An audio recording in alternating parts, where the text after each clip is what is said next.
Hey guys, Sublord here, back again with another action figure review. Today we'll be continuing our looks at the Mythic Legion's All-Stars 6+ Wave with the Sir Adalric of the Wave, unfortunately.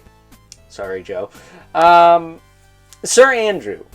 This course brought to us by the fine folks over at Horsemen Studios, and unfortunately, I do not like this guy as much as I wanted to. Nor do I like him as much as Sir Enoch, who we looked at yesterday. The absolutely gorgeous figure. Amazing figure. I love that figure. Top 10 Legions of the Year, easy. If we don't get a butt-ton more skeletons. That said, I'm so biased. Why don't we cut right to the chase and get into the meat and taters of this review and take a look-see at all Sir Andrew has to offer in terms of accessories, starting off with a pair of grip hands with the wrong hinges. I mean, it is what it is. He comes packaged with those, funny enough. We also get a pair of open hands. And that's all you get for hands. You get the hands with the appropriate hinge for holding stuff, which is nice. But you don't get much else. You do get the big shield. Where did I put that? Oh, nuts. Where did I put a shield? Rutro, Spaghetti-O, it's sitting right here. Surprised you didn't see it. But it's got the handle on the back, it's got the clip there. Yeah, I'm really surprised y'all didn't see that, that's funny. But there you go, he's got the bigger shield compared to Sir Enoch's, who had the smaller one. Set that there, no. Set it on the paper so it doesn't make a bunch of freaking noise. We also got a dagger and a thwart with sheath and scabbard to boot. Pull them out like so. I love this new dagger with the sheath. That's nifty. We get this big old honkin' sword with a flame effect on it. You can remove. I don't know if this sword is new. I want to say it's not, but I cannot confirm nor deny that, really. And to get this flame effect on there, you really kind of got to push quite a bit on there, but once you get it on there once, it's not that difficult to get on there again. So, I believe it's the same flame effect as Aerith here. And, there, you can do that even. Personally, I want to put this on Baradak's sword if it fits, but kind of don't think it will. I think it's too small, maybe. But it's worth a shot, because it looks really freaking cool. So I'll just take that off for now, if I can take it off. Can I take this off? There we go. Just be mindful of this little spike here, popping it on, so you don't snap it. You do get this fireball thing, which I guess you can wrap around his arm. It is way too long. Like, what the crap? Like, his arm is not...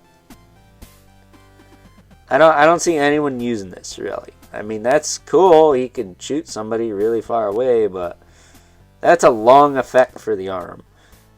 I would have preferred to have seen just a flamey skull or whatever. I mean, he is a pyromancer. It really doesn't matter what it looks like, does it? We get an alternate helmet head. This is like the jousting helmet. And then we also get the back adapters. There's the other one. And that's your lot for accessories. No extra neck with this guy, at least as far as mine was concerned. I did get a little oopsie poopins in Necronominus, in the fact that my Sir Adalric came with one pauldron and 2 necks.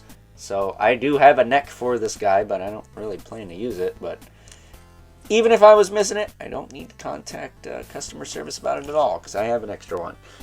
That said, I also have an extra one of these bad boys, courtesy of my good buddy Patrick Boyle. And I'm going to show you how to swap that in, because I've never done that with this before. So all you got to do is kind of work the front of the helmet off. Then you can work the face off like so. Kind of hooks in there. Here is Sir Andrew's face. Decent mug. I think Sir Andrew is based off, is it Joe Viteri? Or like Joe Viteri's son? Something like that, or his son created this character.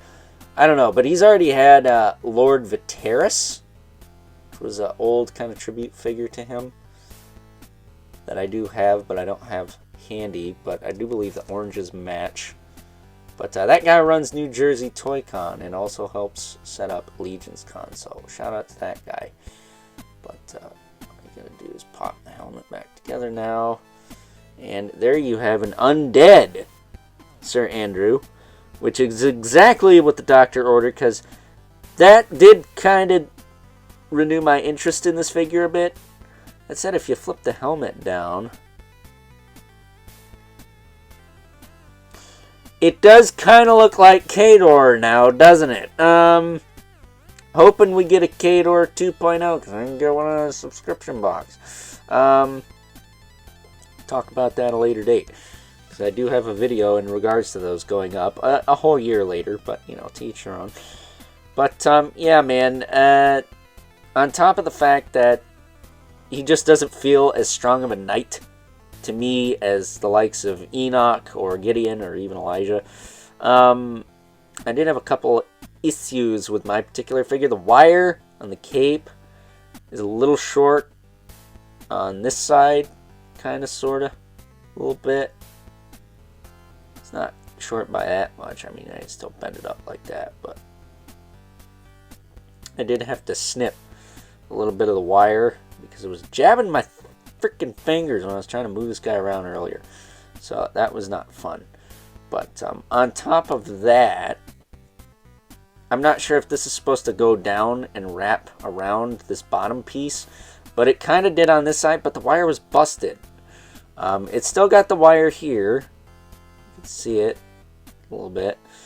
But there was a wire down here, and I had to use some tweezers to pull that sucker out. Thankfully, I pulled it out. The cape's not damaged. It's not frayed. It's not anything. It just doesn't have that wire curled down the bottom anymore because it was straight up like busted. Not bussin', busted.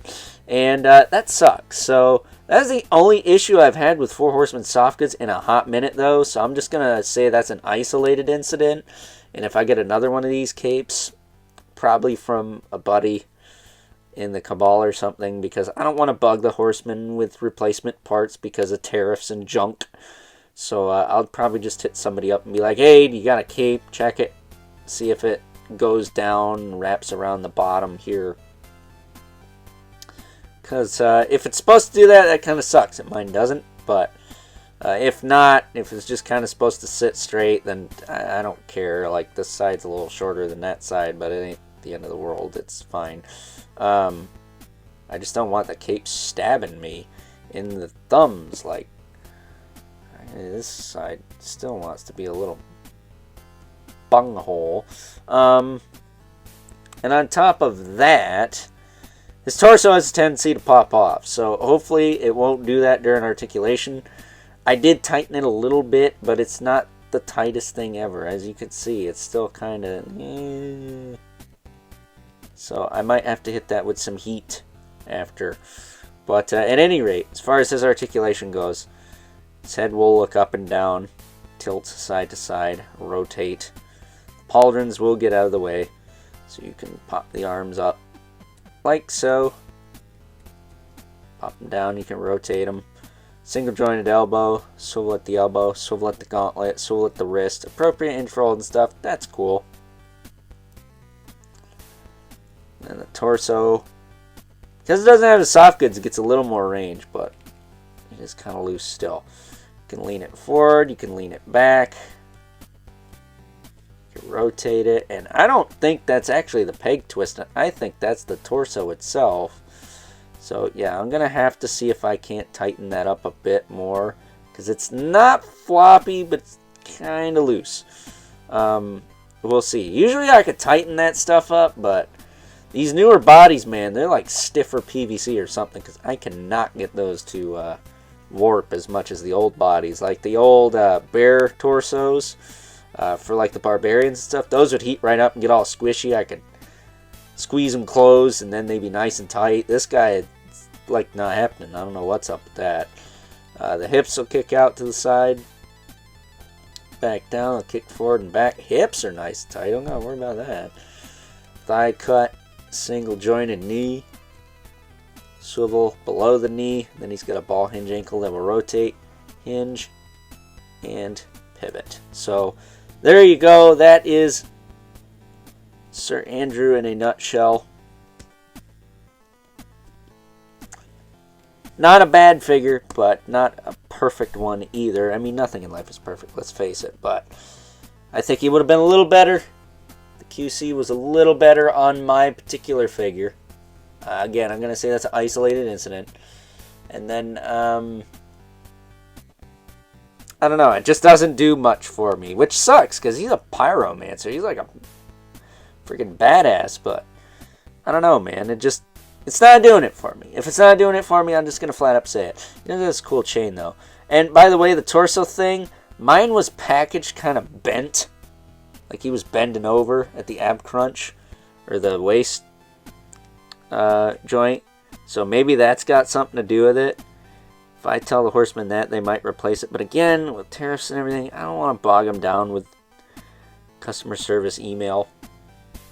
If anything, I'm going to try and fix it myself. If I can't do it, worst case scenario, I guess I'll try that. But, you know, as far as replacement parts, unless you're missing something or something is broken in the package probably, or, you know, I've never had a problem getting a broken piece replaced before. Maybe there's a couple exceptions, but unless it's broken or missing, I really wouldn't bother customer service with stuff like that.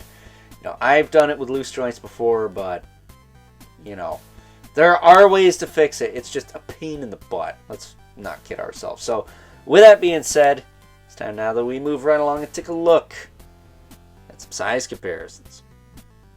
First up, here is good old Sir Andrew alongside the only other characters from the Order of Aetheron from this All-Stars 6+ wave, not naming Deacon the horse, of course. That said, of course, we have Sir Ignatius, the alumni vote winner, because he was an All-Star before, an actual All-Star, not just some new stuff they threw in an All-Star wave. And then we have the true All-Star from this faction in this wave, Sir Enoch. We did a review of him yesterday with said Deacon the horse, of course, so please check that out if you haven't already. Would really appreciate it if you did, because I love that figure. He is easily one of my favorite knights. Sir Andrew's not bad, but I don't think he's as good as Sir Enoch there, or even Gideon and Elijah from the Necronominous wave. And Ignatius, he just pales in comparison compared to these two. I mean, let's be honest here. Moving these two out of the way. We can bring in our two regulars, Brother Mandibolith, right here. Is there a pyromancer for Necronominous? That'd be kind of cool. Almost Ghost Rider-y. And we also have the infamous 11 Spawn, who, if we don't count Sir Andrew's helmet, towers over everyone. So, with that being said, it's time now that we wrap things up with some final thoughts. Overall, and aside from the couple little QC issues I had with my particular figure, both with the soft goods and the torso kind of sort of popping off from being packaged kind of weird, I gotta say, I do thoroughly enjoy good old Sir Andrew here. But again, just like Sir Adalric from the Necronominous wave, I feel like he falls short compared to the likes of Sir Enoch, Sir Gideon, and even Sir Elijah in some aspects. Maybe it's because I like those character designs more. Maybe it's because they have more to offer, or they just straight up come with more. I don't know what it is, but him and Adalric, they seem kind of lacking in comparison. It also doesn't help the fact that they're the two I had the QC issues with. So, there's that too. That said, nothing I think I really need to harass customer service for, so there is that, I guess. But with that being said, hope you guys enjoyed this review. Until next time, I'll catch you guys later.